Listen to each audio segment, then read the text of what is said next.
Hey y'all, welcome or welcome back to Cooking with Cozy on Cozy Wifey TV. Today we're going to be making an amazing steak dinner. I was craving a steak for a while and I didn't want to pay the restaurant price, so I made it at home.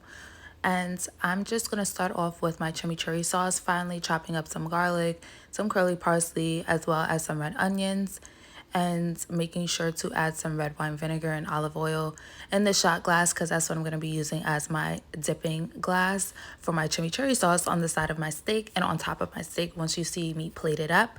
So we're just making sure that we chop these super fine, and we're going to move on to our steak, which was less than $10 at Wegmans. And I'm going in after I rinse off the steak with some lime juice and sofrito from the jar. So simple and easy for a marinade, some red onions, and the Kinder's Brazilian steak seasoning. Y'all, less is more with the steak. You're already gonna fry it in olive oil and butter.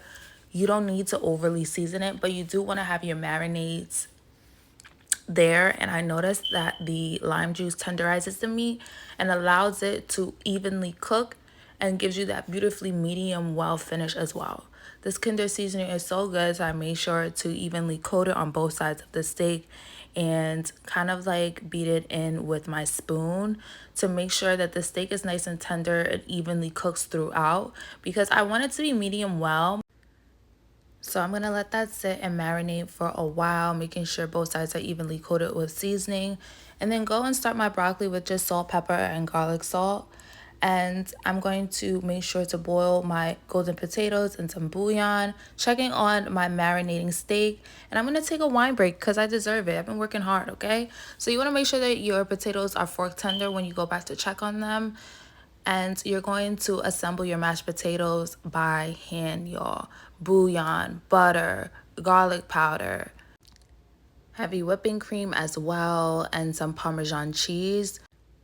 A tip to make sure that your mashed potatoes are nice and creamy and flavorful even when boiling your potatoes is to make sure to boil your potatoes in bouillon, a little bit of olive oil, as well as crushed garlic.